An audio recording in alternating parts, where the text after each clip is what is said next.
사랑하는 성도 여러분, 2003년 원로 목사님께서 연합 대성회를 인도하셨던 러시아 제2의 도시 상트페테르부르크를 기억하시지요?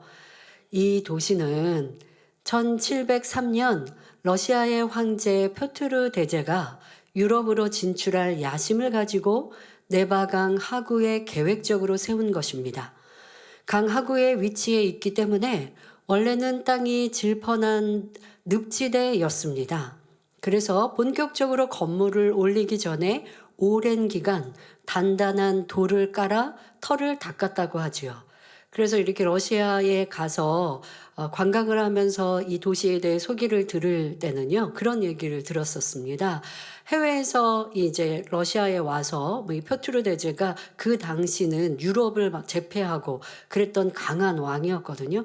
그러면 이제 뭐 도움을 청하거나 아니면 조공을 바치거나 할 때에 이 표트르 대제가 이 도시를 지금 계획해서 늪지대인 곳에 도시를 만들려고 계획을 하고 있던 터라 뭐 조공 같은 거 자기 나라에서 나는 여러 가지의 좋은 물건들로 선물하기도 하잖아요. 그런데 그런 선물보다 크고 단단한 돌을 가지고 오는 걸 반가워하고 그것을 선물로 받는 걸 즐겨했다라는 얘기도 들어보았습니다. 그러한 것들을 깔고 닦아서 쌓아서 이 터를 잡은 것이지요.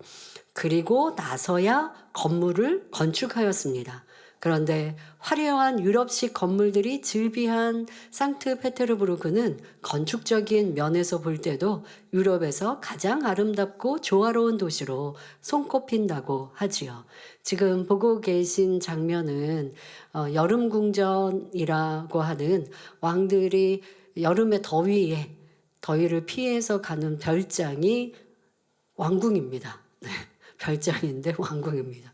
저도 이 상트페테르부르크에 선교 출장을 여러 번 갔었는데요. 갈 때마다 들리는 관광 명소가 저곳이기도 했습니다. 왜냐하면 저곳을 보면 왕을 위해서도 저렇게 궁전과 정원을 멋지게 만들었는데 위대하신 아버지 하나님께서 참 자녀 얻기 위해 인간격작하시고 그 열매로 나온 자녀들을 위해 저런 아름다운 성을 만드시지 못할 게 무엇이 있냐는 거예요. 이 지구에서도 저런 아름다운 성을 만들고 사람을 위해 한 사람을 위해서도 저렇게 만들 수가 있는데 위대하신 아버지 하나님께서 천국 우리의 집을 지으실 때는 얼마나 크고 넓은 땅에 얼마나 아름다운 것들로 만들어 주실까. 저곳을 갈 때면 그런 소망을 더 하게 됩니다. 잠깐 화면을 보시면서도 여러분들에게 그런 소망을 가지십시오. 지금 저거는 이제 금박으로 한 것 아닙니까? 우리 천국에는 아름다운 금 보석들로 저런 것들을 만들어 주실 것인데 이 땅에 썩어지고 헛된 것을 바랄 것이 아니라 영원한 천국의 소망으로 더 가득하시길 바랍니다. 자, 이 시간 여러분들에게 잠시 상트페테르부르크를 언급한 이유는 바로 오늘 본문에서 우리의 신앙생활을 예수 그리스도라는 터 위에 건물을 건축하는 것으로 비유했기 때문입니다.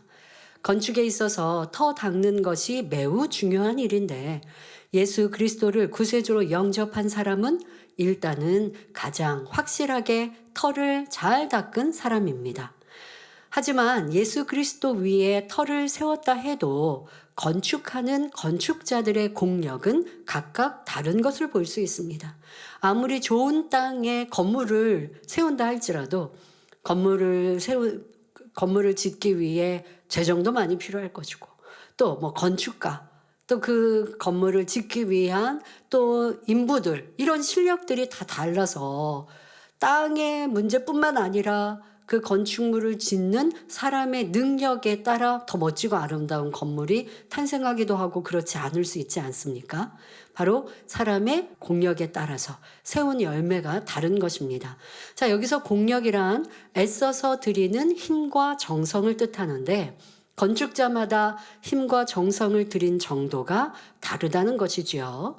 또한 때가 되면 각 사람의 공력이 어떠한가 밝히 알 수 있게 드러난다 했습니다. 자, 여기서 말씀하는 건축가는 누구예요? 바로 여러분 개인입니다. 우리의 각자가 내 공력에 따라 여러분들이 예수 그리스도의 터 위에 더 멋지고 아름다운 건축물을 지을 수도 있고 허름한 초가집을 지을 수도 있고 각자 여러분들의 건축자의 공력이 다르다. 각자 여러분들의 신앙과 믿음이 다를 때 그 열매가 다르다 하는 것입니다. 자, 그런데 이 지은 사람들의 그 공력, 힘과 노력이 어떠한가라고 하는 것이 드러날 때가 있다라고 하는데요.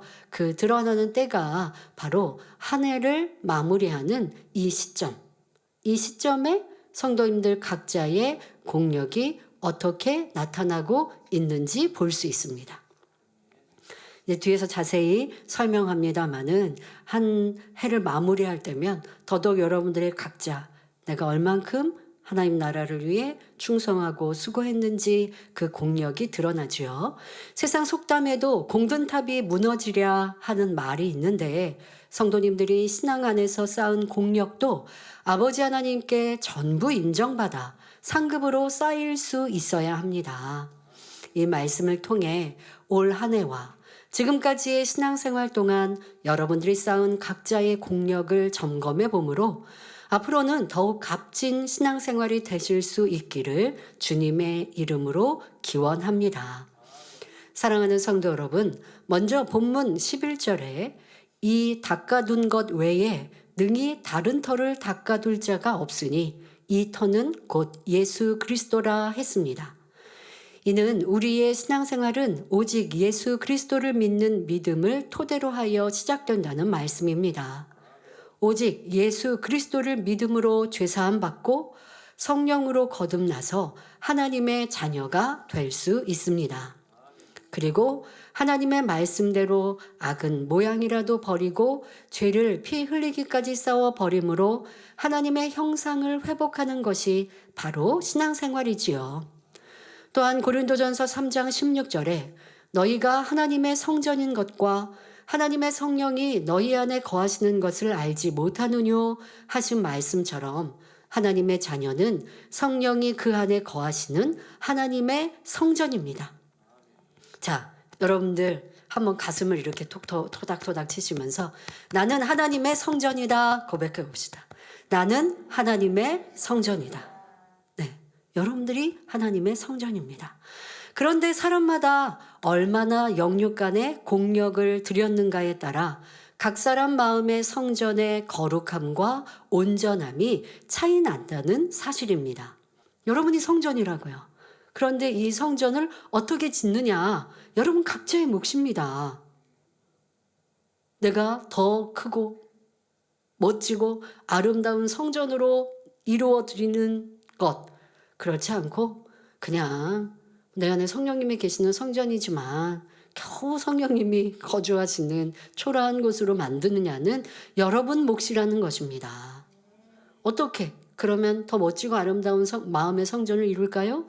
얼마나 마음의 할례를 했는가에 따라 마음의 성전의 깨끗함이 달라지며 얼마나 사명 감당을 잘 했는가에 따라서는 성전 안에 온전함이 달라지는 것입니다. 여러분 마음을 깨끗게 하고 또 진리의 마음을 채우는 만큼 마음 그릇도 커지니 내 마음의 성전도 크고 깨끗하게 이루었고 또 사명 감당을 함으로 성전의 온전함이 달라진다 말씀하십니다. 무슨 말이냐? 사명 감당하면 이런저런 일들을 겪게 됩니다. 그러면서 신앙생활 안에서 신앙 안에서 갖춰야 할 영적인 요소들을 하나둘 갖출 수 있게 되지요. 예를 들어 화평, 관용, 온유, 절제 등을 갖추게 돼요. 그러니까 그렇게 갖추어야 사명 감당이 온전히 돼요. 이런 진리의 열매들이 맺혀지지 않으면 내가 영혼들을 품고 그 영혼들을 진리로 이끌고 사명을 감당해서 열매 내는 데 있어서 문제가 생겨요. 그러니까 아무리 내가 죄를 짓지 않고 죄를 버린 깨끗한 마음이라 할지라도 그 깨끗한 마음에 얼마나 빛의 열매를 맺히느냐는 또 다릅니다. 그러니까 믿음의 4단계 딱 내가 성결하면 믿음의 4단계 초입이죠. 그것에 머무르면 더 깊은 단계로 못 들어갑니다. 근데 머무르지 않고 사명이라는 이런 기회를 통해서 열매 내기 위해 더 낮아집니다. 섬깁니다. 희생합니다. 또 온유함을 이루기 위해 나는 죄악을 짓지는 않지만 죄악을 행하는 사람을 보면 영 마음이 불편해져요. 자, 이럴 때, 내가 작은 마음이구나. 그런 사람도 이해하고 포용하고 기다려줘야 하는데 내가 이렇게 온유함이 없구나. 더 온유함을 이루어야지 라고 기도하면서 이렇게 영의 열매를 맺혀가는 것이 바로 사명으로 인하여 그리할 수 있는 것이죠. 사명이 없는 것과 있는 것은 이런 영의 열매를 맺는 데서 큰 차이가 납니다. 또 하나님을 사랑하는 것도 큰 차이가 있는 것이고요. 하나님을 사랑하면 사명을 사모하고 사명을 감당하면서 부딪혀 오는 것들을 버리고 또 필요한 열매들을 맺혀감으로 그것이 내 마음에 아름답고 조화로운 장식들이 돼서 모든 것이 구비된 마음의 성전이 이루어진다는 것입니다. 자, 이 말씀도 참 여러분 자주 듣지는 표현하지 않는 표현인데요. 우리가 마음의 성전을 이루자라고 하면 마음이 할례만을 생각했는데 바로 그 깨끗하고 깨끗한 마음의 성전을 이루었다면 성전만 덩그러니 있을 수는 없잖아요. 성전 안에서 많은 필요한 성물들도 있지 않습니까? 그런 것처럼 여러분들이 사명을 감당하면서 영의 열매를 맺혀가면 우리 마음이 더 멋지고 아름다운 온전한 성전, 마음의 성전을 이룰 수 있다 설명하십니다. 영적인 요소들이 두루 갖춰진 마음의 성전은 단지 깨끗하기만 한 성전보다는 그 온전함이 더해졌다고 볼 수 있는 것입니다. 자, 그런데 본문 12절에 만일 누구든지 금이나 은이나 보석이나 나무나 풀이나 짚으로 이 터 위에 세우면 했습니다. 이는 예수 그리스도의 터 위에 세워진 건축물, 곧 마음의 성전을 세울 때 드린 공력을 6가지로 등급을 정하여 표현한 것입니다. 그러니까 여러분들 각자의 공력을 지금 이렇게 금, 은, 보석, 나무, 풀, 짚으로 표현하였고 이렇게 표현한 것의 순서 또한 의미가 있습니다. 즉 하나님 편에서 가장 값진 순서대로 기록해 놓으신 것입니다. 그런데 혹여 금보다 보석이 더 귀하지 않은가 라고 생각하는 분들이 계실 수 있습니다. 보석도 아름답고 광채가 나며 값어치가 나가지요. 그런데 만일 보석에 흠집이 나면 그 값어치는 많이 떨어지게 되고 만일 부서지기라도 한다면 아예 쓸모없게 됩니다. 그러나 금은 어떤가요? 여러 가지 형태로 모양을 변형시킬 수도 있고 상하거나 흠집이 났다 해도 다시 원상으로 회복시킬 수 있습니다. 또한 화폐 가치는 변하지만 금은 성질이 변하지 않기 때문에 가치 또한 영구적으로 인정받습니다.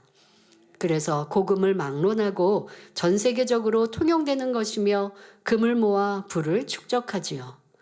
은 또한 금과 비슷한 점이 많이 있지만 광택과 강도가 금보다는 못합니다. 은은 주변 환경에 의해 조금 변하는 것을 볼 수 있습니다. 특별히 여러분들이 은 제품 갖고 계시면 이 색깔이 변해서 이 공기 중에 노출되면 색이 까맣게 변하잖아요. 그러면 은수저 젓가락 갖고 계신 분들 그것도 닦아야 됩니다. 이렇게 변하는 모습 또한 은에는 있습니다. 그래서 하나님께서 쓰실 만한 용도를 기준으로 값어치를 매기실 때 금, 은, 보석 순이 되는 것입니다. 보석 다음은 나무와 풀이 나오는데 이것은 살아있는 나무와 풀을 말합니다. 그런데 마지막으로 나오는 짚은 생명이 없는 죽어있는 것이지요. 이처럼 예수 그리스도의 터 위에 마음의 성전을 세우는데 어떤 사람은 금, 은, 보석으로 세우기도 하고 어떤 사람은 나무, 풀, 짚으로 세우기도 한다는 것입니다. 다음으로 본문 13절에 각각 공력이 나타날 터인데 그날이 공력을 밝히리니 이는 불로 나타내고 그 불이 각 사람의 공력이 어떠한 것을 시험할 것임이니라 했습니다. 각각 공력이 나타난다는 것은 얼마나 마음과 뜻과 정성을 다해 신앙생활을 했느냐, 진리 안에 살았느냐 하는 것이 나타난다는 것입니다. 어떤 사람이 금과 같으며 어떤 사람이 은과 같은지, 어떤 사람이 보석 같으며 나무와 풀이나 집과 같은지가 다 드러나 알게 된다는 것입니다. 이는 각각 믿음의 단계와도 연관이 있습니다. 그러면 믿음의 단계는 5단계가 있는데 여기서는 6가지로 구분된 이유는 무엇일까요? 마지막에 나오는 짚은 생명이 없어진 것이기 때문입니다. 벼를 잘라 열매도 다 털어내고 남은 것이 짚입니다. 자, 이 짚은 이미 생명은 다 덜어낸 말은 죽은 것입니다. 자, 그러니 믿음의 1단계에도 미치지 못하여 믿음이 있다 할 수 없으며 구원과도 상관이 없는 상태입니다. 만일 주님께서 공중 강림하신다면 그 안에 생명이 없기 때문에 들림받지 못하고 7년 환란에 떨어집니다. 자, 그런데 짚을 넣으신 이유는 지금 이 짚을 세상 사람을 명명하지 않기 때문입니다. 주님을 믿었습니다. 하나님을 내가 믿는다 했습니다. 그런데 짚의 신앙으로 떨어졌기 때문에 이 짚을 믿음의 1단계도 들어가지 않았지만 지금 넣어 놓으신 것입니다. 아, 세상 사람들은 생명이 없으니까 여기 짚에 속하나 보다 할 게 없는 거예요. 왜? 그들은 공력으로 마음의 성전 자체를 만들질 않잖아요. 자기의 공력이 없어요. 지금 이 짚이라고 하는 것도 자기의 공력이 들어가는 건데 아예 세상 사람들 주님을 영접하지 않은 사람은 마음의 성전을 이룰 필요가 없으니까 집 안에도 지푸라기 안에도 들어가지가 않습니다. 그런데 굳이 생명 없고 구원받지 못하는 짚을 넣은 이유는 주님을 영접했는데 그리고 교회를 다닌다 했는데 그런데 다시 그 믿음을 잃어버린 이들이 있기 까닭에 굳이 짚을 넣으신 것입니다. 이런 이들은 주님이 임하실 때 들림받지 못하고 이 땅에 떨어집니다. 그런데 이런 사람도 7년 환란 때에 끝까지 믿음을 지키고 순교한다면 부끄러운 구원은 받을 수 있지요.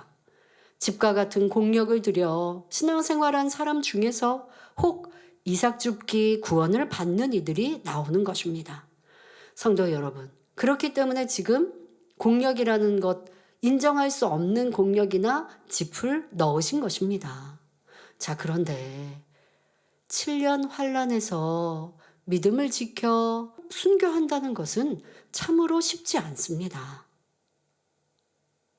여러분들이 지금 대충 신앙생활 하다가 사람들이 구원받고 나서 그때 정신 차려서 순교하고 구원받을 수 있겠습니까?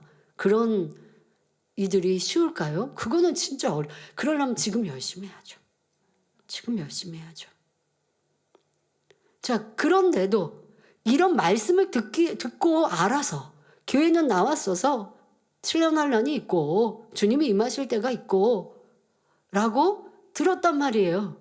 그런데 정말 그게 실상으로 나타났어요. 주님의 공중 강림, 또 함께 신앙생활했던 성도들이 들림받아서 이 땅에 보이지 않습니다. 세상에서는 그럴 때 뉴스를 통해서 이것은 주님의 재림이다. 성경에 말한 크리스찬들이 말한 주님의 재림이고 이렇게 얘기하지 않죠. 무언가 다른 사람들이 이러한 혼란한 시기에 내 옆에 있던 사람이 신앙생활 잘했던 사람이 갑자기 사라졌어요. 이러한 혼란한 시기를 잠잠히 하기 위하여 또 힘을 발휘하며 또 안정화시키는 여러 가지 말들을 만들지만 그래도 이러한 복음을 들었던 이들이라면 듣고 흘러버리면서 신앙생활 했더라도 교회 출석한 이들이라면 정말 교회 갔더니 신앙 좋고 믿음 좋았던 성도들이 없습니다. 그럴 때 아차하지 않겠습니까? 이것이 바로 경계하셨던 주님의 임하신 때였고 나는 이 땅에 떨어졌구나 라는 걸 알지 않겠습니까? 자, 그러니까 우리가 그때를 생각하면 그래도 남아서 이 끝까지 좀 믿음을 지켜서 순교하고 구원받으면 될 것 같죠. 그런데 너무나 심한 핍박이기에 견디지 못하고 많은 사람이 주님을 부인한다는 것입니다. 그러니 이 시간 예배드리는 성도님들 중에는 집과 같은 신앙이 한 분도 없기를 부탁드립니다. 그러면 그 다음, 집 다음, 풀에 공력을 들여 신앙생활한 사람이란 어떤 사람일까요? 생명은 있지만 열매가 없는 상태인 믿음의 1단계에 해당하는 사람입니다. 다음으로 나무의 공력을 들였다는 것은 그만큼 믿음이 성장했다는 것이고 열매도 맺을 수 있는 신앙 상태입니다. 바로 말씀대로 행하려고 하는 믿음인 믿음의 2단계이지요. 다음으로 보석과 같은 공력을 들인 믿음의 단계는 믿음의 3단계입니다. 믿음의 3단계는 말씀대로 행할 수 있는 단계로서 보석이 빛을 발하듯이 믿음으로 세상을 이기어 하나님께 영광을 돌리게 됩니다. 또한 은과 같은 공력을 들였다면 은빛의 순결함처럼 하나님을 지극히 사랑함으로 마음의 성결을 이룬 믿음의 4단계를 의미합니다. 마지막 금과 같은 공력을 들였다면 하나님을 기쁘시게 해드리는 믿음의 5단계에 해당합니다. 아버지 하나님께서는 각 사람이 어떠한 공력을 들였는가를 다 아십니다. 얼마나 힘과 정성과 뜻과 마음을 다하여 행했으며 심었는지를 다 아시고 각 사람이 행한 대로 심은 대로 갚아주시지요. 그런데 각 사람의 공력이 나타날 때가 있는데 13절에 그날이 공력을 밝히리니 이는 불로 나타내고 그 불이 각 사람의 공력이 어떠한 것을 시험할 것임이니라 했습니다. 그러면 여기서 그날이란 언제를 가리키는 것일까요? 바로 우리의 공력을 점검하시고 그 공력이 드러나는 때. 자, 이것은 3가지로 살펴볼 수 있습니다. 자, 이처럼 3가지 의미가 담긴 말씀, 한 말씀인데 3가지의 의미가 담겨 있는 이러한 말씀을 삼겹줄 말씀이라 표현하기도 합니다. 이제부터 이 삼겹줄을 풀어보도록 하겠습니다. 먼저 그날의 첫 번째 의미는 어떤 한 회기를 마감하는 때입니다. 예를 들면 지금과 같이 한 해를 마감하는 연말을 들 수 있지요. 연말이 되면 1년간에 쌓아온 각 사람의 공력이 나타나게 됩니다. 특별히 열매, 여러분들의 충성한 열매가 드러나죠. 주의 종은 주의 종으로서, 교사는 교사로서, 또한 각각 구역장, 조장, 지역장으로서, 기관장, 선교회장, 연합회장으로서 각 사람의 공력이 드러나는 것입니다. 얼만큼 하나님 앞에 마음과 뜻과 정성을 다했는지, 그래서 얼마나 많은 영혼을 구원으로 인도했는지가 드러납니다.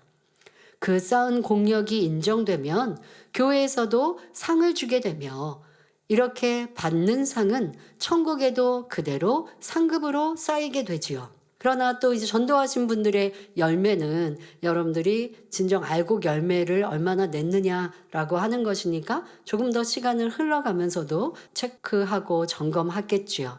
자, 이렇게 여러분들이 점검을 받아서 또 상을 이 땅에서 받는다라는 것으로 그치지 않고 그 이 땅에서 칭찬을 받고 상을 받은 것 그 이상으로 천국에서 갚아 주십니다.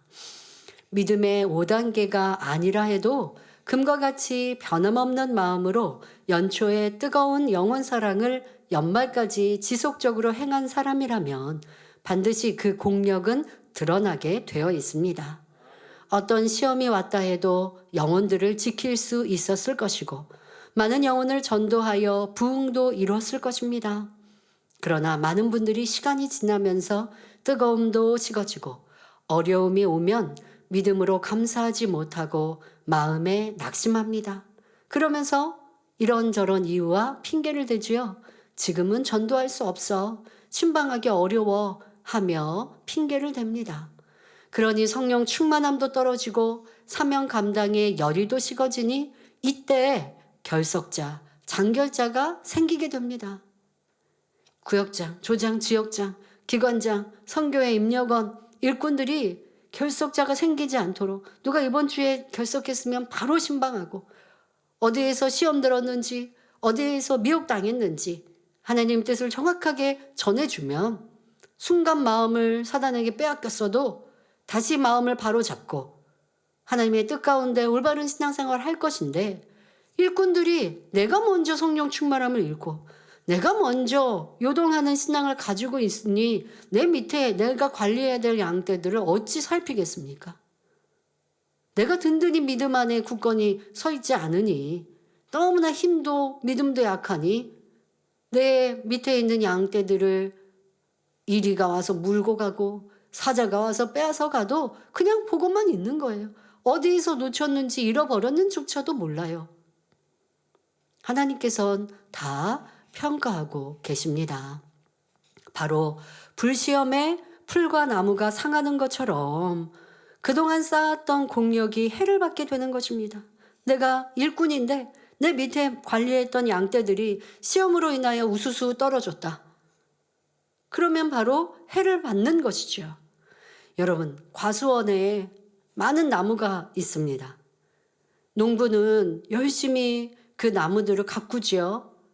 양분도 주고 벌레도 잡아주고 태양볕이 있으면 그늘막도 채워주고 비가 많이 오면 또 이 물 구덩이도 만들어서 물도 잘 빠지게 해주고 밤낮 수고하고 애씁니다.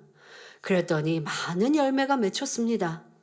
이제 여름 끝자락에 많은 열매가 맺힌 것이죠. 조금 있으면 가을에 열매를 딸 때가 됩니다. 자, 그런데 가을에는 꼭 큰 비가 옵니다. 큰 비가 꼭 있습니다. 그러니까 여름과 가을에 보면 큰 비가 내리죠. 그러면 그 비가 내리고 나면 과실도 조금 뭐 병들기도 하지만 약했던 과실, 눈에 보기에는 탐스러운 과실처럼 보였지만 이게 튼튼하고 아주 뭐 꽉 찬 과실이라면 잘 나뭇가지에 붙어 있을 텐데 그렇지 않은 과실들은 우수수 떨어져 내립니다. 그럴 때 농부들이 얼마나 기운이 빠질까요?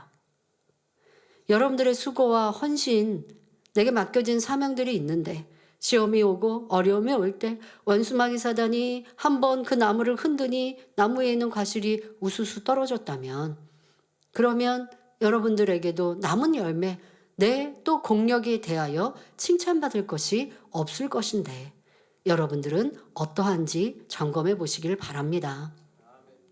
한 해를 마무리하는 이 시점에 보니 지난 1년 동안 쌓은 내 공력이 어디에 해당하는지 알 수 있지요. 자신은 1년 동안 참 수고하고 애쓰고 힘썼다고 하지만 얼마나 사랑과 믿음을 가지고 참 마음으로 쌓았는지가 드러나는 것입니다. 하나님 앞에 얼마나 힘과 정성과 뜻을 다했고 얼마나 영혼들을 위해 눈물로 기도하고 금식했으며 얼마나 영혼들에게 사랑을 베풀었고 신방했는지 그 공력이 드러나는 것입니다. 연말에 1년 동안 쌓은 공력이 드러나는 것처럼 그날의 첫 번째 의미는 한 회기를 마감하는 때를 가리킨다는 사실입니다.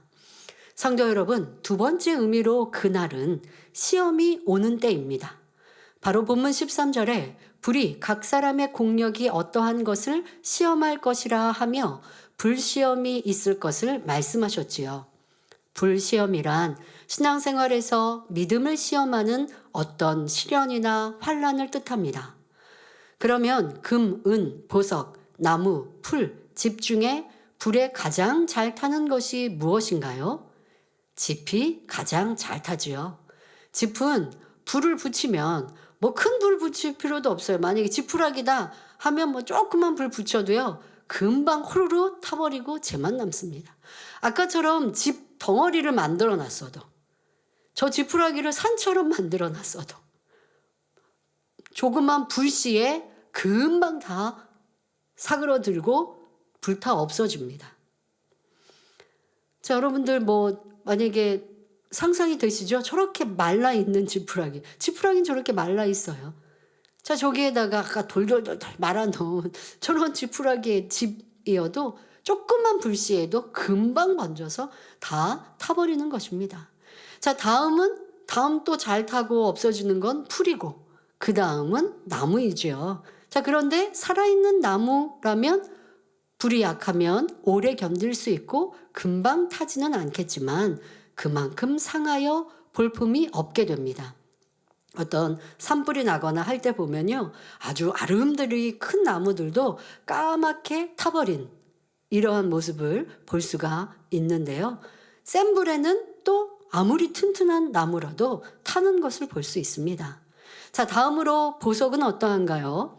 불에 타지는 않는다 해도 아주 센 불에는 그 성질이 변하기도 하고 아예 깨져버리는 보석도 있습니다. 그러면 결국 그 쌓은 공력이 순간에 허물어져 버리는 것입니다.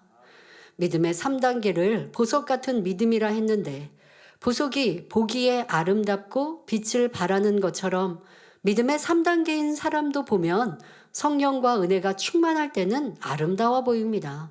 뜨겁게 기도하고 눈물을 흘리며 찬양하며 주님을 위해 살겠습니다 고백하며 열심히 충성 봉사하지요.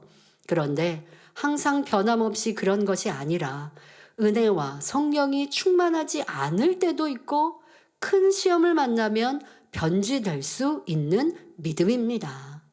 그러므로 믿음의 3단계라 하여 안심해서는 안 되며 최소한 3단계 60% 이상인 믿음의 반석에는 서고 나아가 악의 모양과 육신의 생각이 전혀 없는 믿음의 4단계 이상은 되어야 하는 것입니다. 사실 믿음의 4단계와 5단계의 사람들은 어떤 큰 시험을 만난다 해도 전혀 흔들림이나 변개함이 없는 것입니다. 그런데 이것을 각자 자기 수고와 노력으로 이루었다면 원래 이러한 열매가 나오는 것이에요. 그런데 아버지가 주신 큰 은혜로 목자의 공간 안에 내가 조금 수고하고 노력하여 또 그 당시에 변화가 안 됐는데 그런 믿음의 단계를 주신 것이 아니라 분명 세상을 끊고 변화된 모습으로 나왔던 이러한 수고와 노력이 자신의 공력도 분명히 있었어요. 그 안에서 목자의 공간이라는 큰 은혜의 시간을 주시니 내가 더 충만해질 수 있었고 더 온전한 믿음을 내보이는 것처럼 우리가 할 수 있었던 것. 쉽게 말하면 그런 분위기와 그런 은혜의 자리였죠.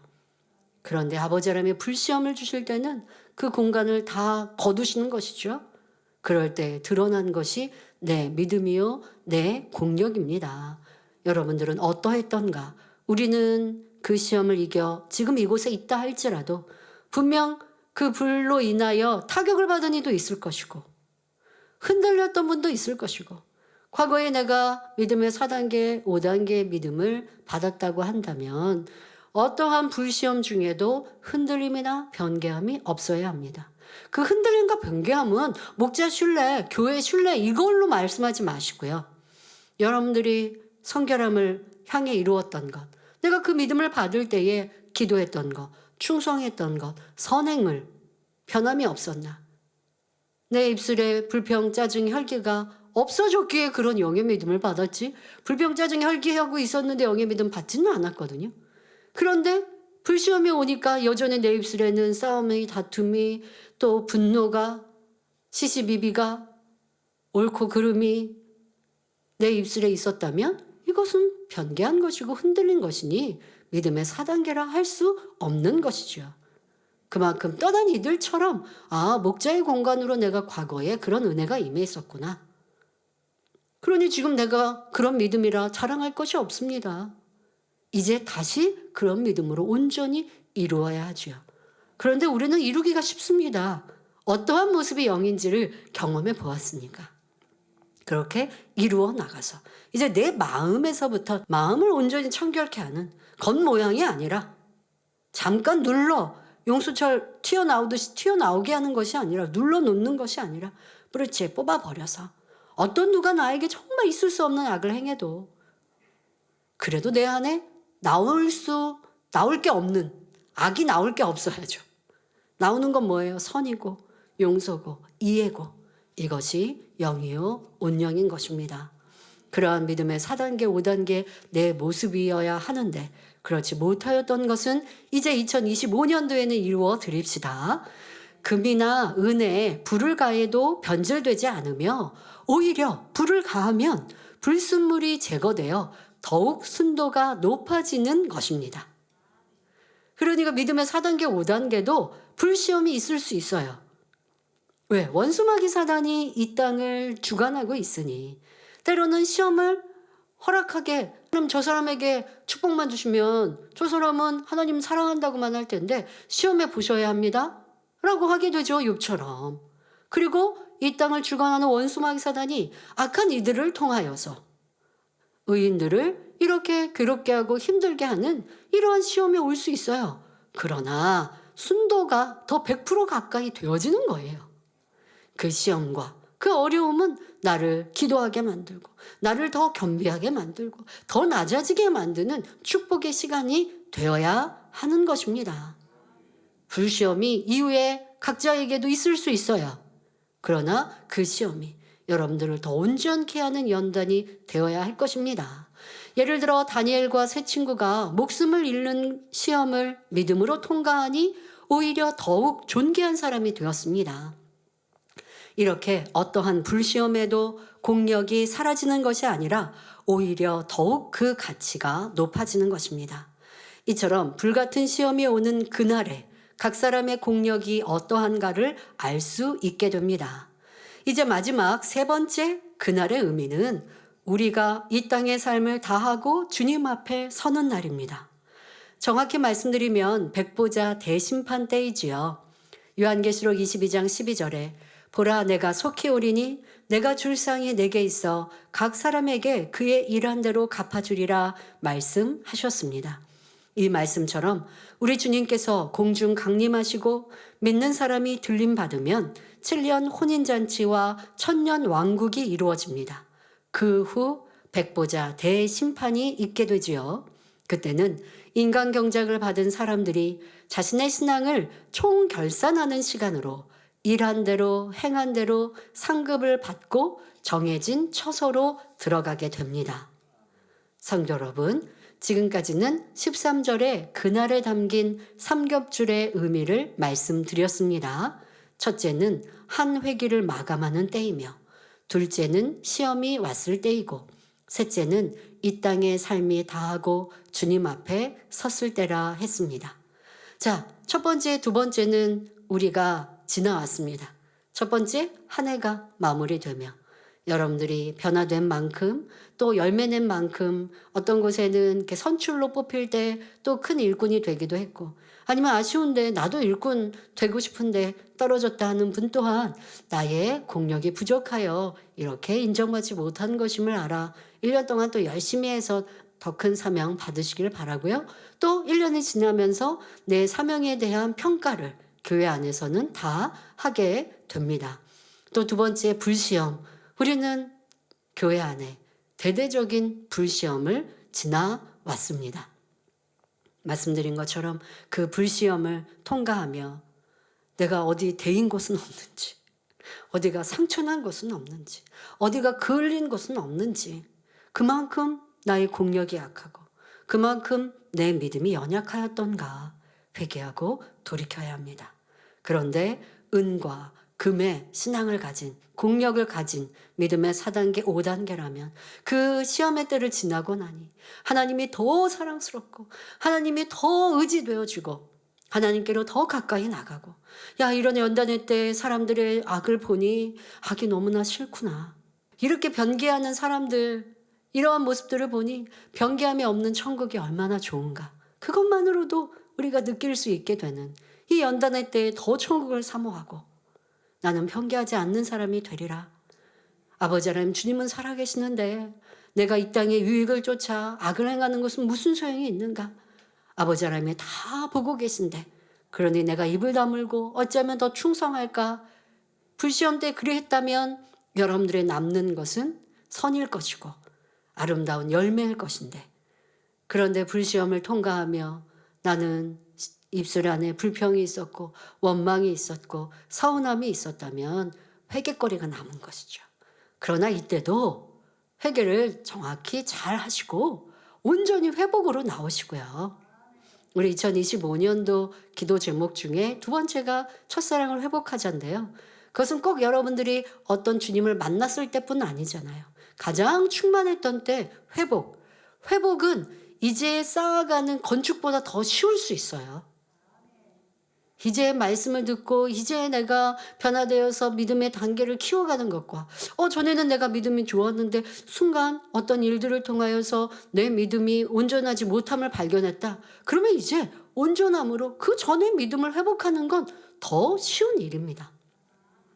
여러분들이 불시험을 지난 지금 이때에 다시 한번 내가 지나왔던 날들을 돌아보며 내 입술과 내 행함과 내 마음과 내 믿음과 신뢰함이 온전함이었는가, 무엇이 부족했던가를 찾아 회개하고 이제 더 온전하게 만들어 가시면 좋겠습니다. 그리고 세 번째로, 그날 바로 우리가 주님 앞에 설 때, 이 땅의 삶이 끝나면 백보자 대심판이 아니어도요, 이 땅의 내 삶이 끝날 때 우리는 주님께서 공중에 강림하셔서 나를 부르시는 그때를 사모합니다. 그러나 개개인마다 그때가 다를 수 있어요. 주님이 먼저 나를 불러가실 수도 있고, 주님께서 나를 부르시면 누구나 다 가야 합니다. 자, 그때가 사실 우리의 모든 상급 쌓을 기회도 끝이요, 변화될 때도 끝이에요. 백보자 대심판이 아니어도 그때 가서 알아요. 내가 구원의 일을 이제 주님이 나를 부르실 때, 그때 내가 어느 처소에 들어가는구나 라는 건 다 알아요. 내 믿음이 1단계인가? 그래서 낙원에 머물러야 하나? 아니면 2단계인가? 3단계인가? 4단계인가? 5단계 그러면 새 예루살렘에 갈 것이고, 이미 먼저 내 집은 아니어도 새 예루살렘에 갈 것이고, 이렇게 알아요. 자기의 공력을 이미 알고. 그러나 내 집이 어떻게 만들어졌고 내게 어떠한 상급을 주셨는지는 계속하여 이제 사모하고 기다리겠죠. 그러니 여러분들, 이제 우리가 또 우리의 삶에 지금 말씀드린 그때라고 하는 첫 번째, 두 번째, 세 번째 의미는 계속 우리 안에 주어집니다. 여러분, 2025년 이제 새로운 해가 시작되면 한 해 동안 또 여러분들이 한 회기를 열심히 사명 감당하고 변화되어 열매 내어드리면 연말에 또 그날이 오는 것이고, 또 여러분들의 신앙과 또 우리의 천국 가는 여정 중에 우리 안에는 시험이라는 것이, 테스트라는 것이, 연단이라는 것이 항상 있을 수 있습니다. 그때에는 흔들림 없이 넉넉히 승리하고 이기는 여러분들이 되시고, 또 마지막 세 번째 의미는 여러분들이 주님을 만날 때까지 매일매일 더 온전한 모습으로 달려가야 하겠습니다. 이어지는 본문 14절 15절에 만일 누구든지 그 위에 세운 공력이 그대로 있으면 상을 받고 누구든지 공력이 불타면 해를 받으리니 그러나 자기는 구원을 얻되 불 가운데서 얻은 것 같으리라 했습니다. 그러면 어떤 공력이 불시험이 왔을 때도 그대로 남아있는 것일까요? 바로 금, 은, 보석입니다. 보석 같은 경우는 앞에서도 설명했듯이 아주 센 불일 경우 변질이 될 수도 있지만 대체로 불에 타지 않는다고 할 수 있습니다.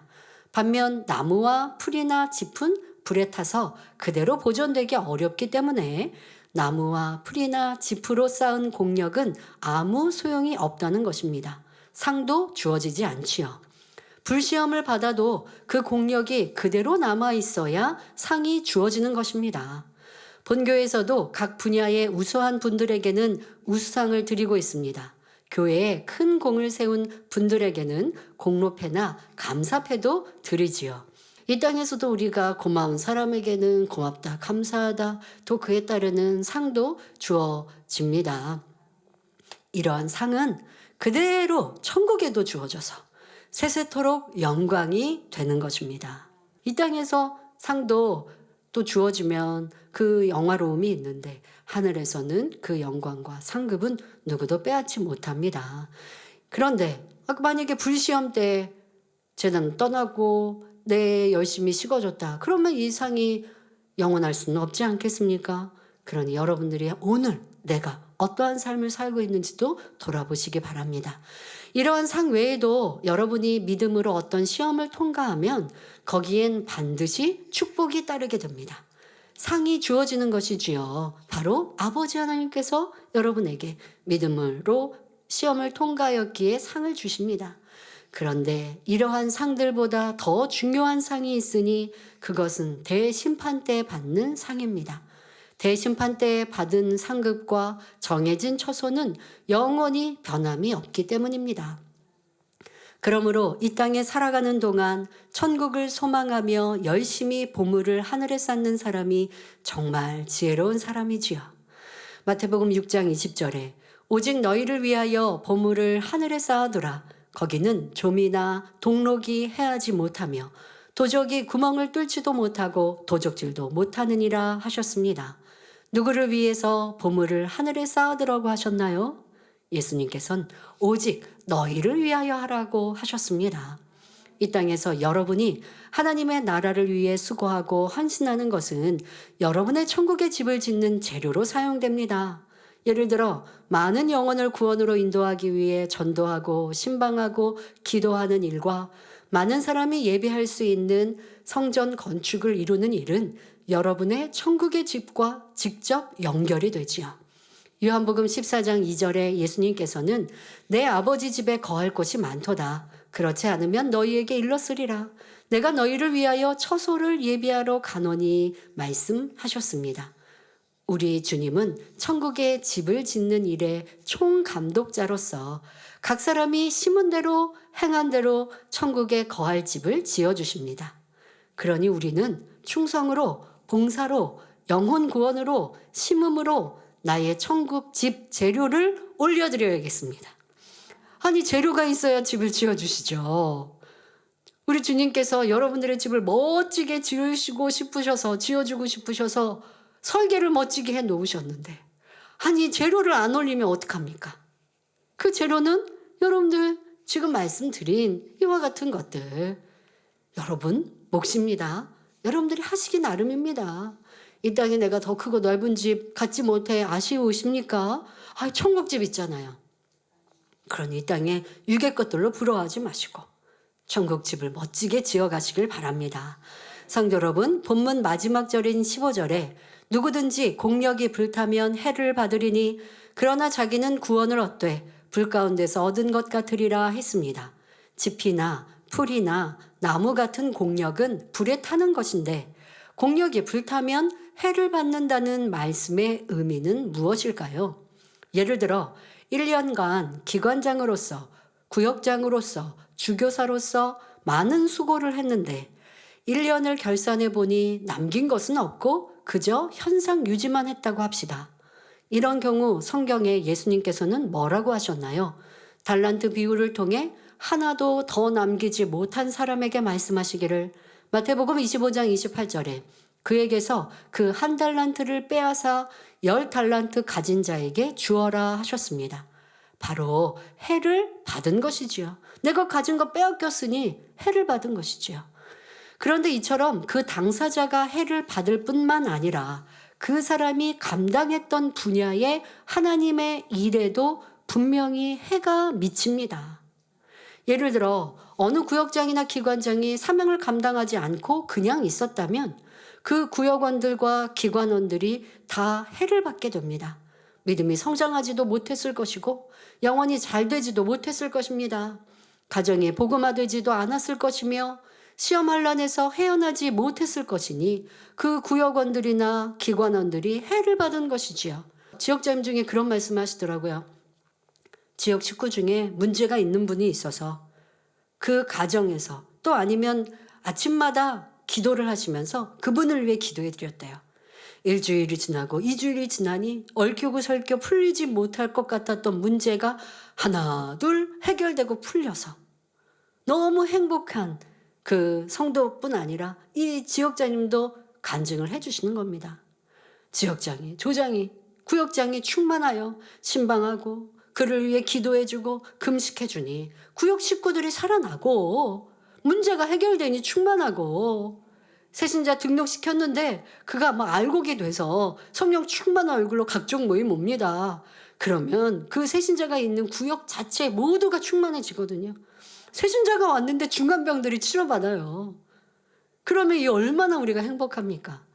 그런 구역장, 조장, 지역장을 만난 성도들은 복이 있는데 그런데 구역장, 조장, 지역장이 믿음도 파리해지고 신앙도 파리해지고 성령 충만함도 없고 기도도 충만하지 않고 시험 들진 않았어도 그냥 거기에서 왔다 갔다 뜨겁지도 않고 그 밑에 있는 구역 식구들은 문제 해결도 못하고 더더욱 구역 식구에 문제가 있으면 시험이 들었다.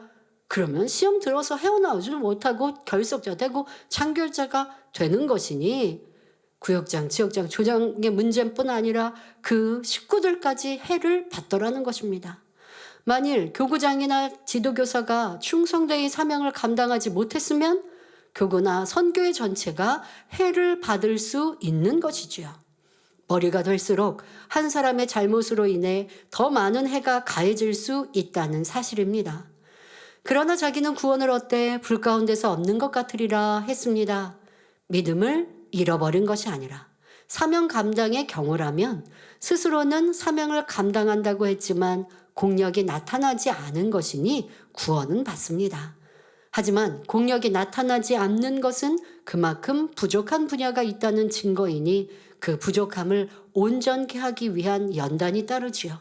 그러므로 우리 성도님들은 아버지 하나님 앞에 무엇을 행하고 무엇을 심든 믿음으로 마음을 다하고 힘과 정성과 뜻을 다하여서 하시기를 바랍니다. 그렇게 쌓은 공력만이 불시험에도 사라지지 않으며 때가 되면 온전한 열매로 맺혀 천국에도 상급으로 쌓여지는 것입니다. 그러니 우리 성도님들은 무엇보다 중요한 변함없는 온전한 믿음 이루기를 힘쓰며 영원한 천국의 많은 상급 쌓기 위해 생명 다해 충성하시기를 부탁드립니다.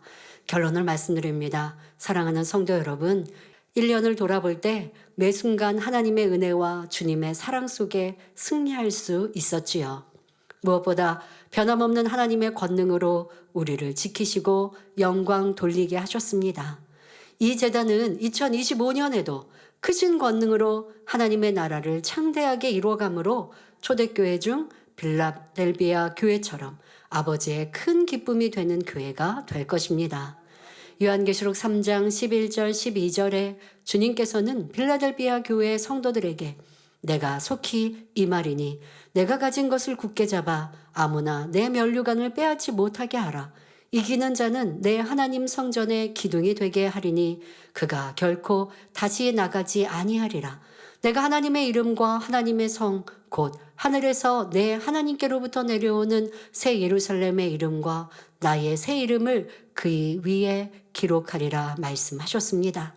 이 말씀처럼 이 땅에 사는 동안 금과 같은 공력을 쌓으심으로 천국의 새 예루살렘에 함께 거할 수 있는 성도님들이 되시길 주님의 이름으로 축원합니다. 할렐루야. 전능하신 사랑의 아버지 하나님, 이 시간 기도받는 모든 성도님들을 위해 안수하여 주옵소서. 전국 전 세계 하나님의 자녀들 위해 시공간을 초월하여 역사하여 주시옵소서.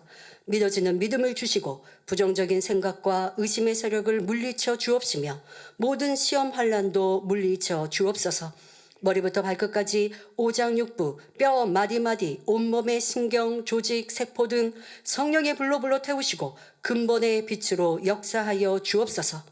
예수 그리스도의 이름으로 명하노니 원수마귀 사단아 모든 질병, 균, 연약함아 물러가라. 빛이여 임하라. 모든 불치, 난치병도 성령의 불로 태워 깨끗게 하여 주옵소서. 말라리아를 비롯한 모든 풍토병도 물리쳐 주옵소서. 감기, 기침, 열, 몸살, 독감 등 각종 유행성 질병도 다 물러가라. 어떠한 질병도 틈타지 않게 지켜 주옵소서. 각종 암과 전이된 것, 에이즈, 백혈병, 뇌졸중, 고혈압, 저혈압, 심장병, 폐병, 위장병, 당뇨, 부인병, 피부병, 갑상선 질환과 모든 염증도 깨끗게 하여 주옵소서. 소아마비, 중풍, 관절염, 디스크도 온전케 하여 주옵소서. 요통, 두통, 신경통을 비롯한 모든 통증은 사라질지어다. 간질, 자폐증, 우울증, 조울증, 공황장애, 노이로제, 치매 등 모든 정신질환도 물러가라. 모든 마비된 것도 풀어지고 일어나 걷고 뛸지어다. 눈도 잘 보이게 하옵시고 귀도 잘 들리게 하여 주옵소서. 소경은 눈을 뜨고 귀머거리는 들으며 벙어리는 말할지어다. 각종 사고 후유증도 깨끗게 하시고 부러진 뼈도 붙여 주옵소서. 화상 입은 것도 온전케 하시고 화기야 물러가라. 열도 물러가라. 아버지 흉터나지 않게 역사하여 주옵소서. 마약을 비롯하여 각종 약물과 독극물 중독도 깨끗함을 입을지어다. 죽은 신경과 세포가 살아나며 죽은 자도 살아나게 하여 주옵소서. 잉태의 축복도 주시기를 원합니다. 예수 그리스도의 이름으로 명하노니 원수마귀 사단아 하늘 공중권세 잡은 악의 영들아 물러가라. 그의 사자들도 물러갈지니라. 이 땅의 악한 영, 더러운 영, 거짓되고 간사한 영, 이간질하고 미혹하는 모든 어둠들은 물러가라. 모든 흉악의 결박을 풀고 어둠아 물러가라 빛이여 임하라. 아버지 하나님 부르짖어 기도할 수 있는 능력을 주시고 죄를 버리고 성결될 수 있는 능력을 주옵소서. 영혼이 잘됨같이 범사에 잘되게 하시고 가정의 복음화도 이루어 주시기를 원합니다. 한 주간도 모든 사고와 재앙으로부터 지켜주시고 불통이 없는 형통한 삶을 살 수 있도록 축복해 주옵소서.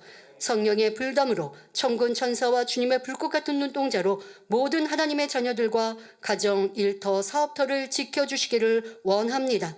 학생들에게 지혜와 명철을 더하시고 공부할 수 있는 뜨거운 마음과 열정도 더하여 주옵소서. 마음과 생각을 세상에 빼앗기지 않도록 지켜주시고 하나님을 뜨겁게 사랑하는 학생들로 축복하여 주시옵소서. 하나님의 자녀들이 먹으나 마시나 입으나 무엇을 하든지 하나님 앞에 영광 돌리는 삶이 되게 축복하여 주시기를 원합니다. 나는 하나님을 만났노라, 체험했노라, 응답받았노라, 축복받았노라 간증하는 입술이 되게 역사하여 주옵소서. 아버지 하나님 감사합니다. 홀로 영광 받으옵소서. 우리 주 예수 그리스도의 이름으로 기도하옵나이다. 아멘.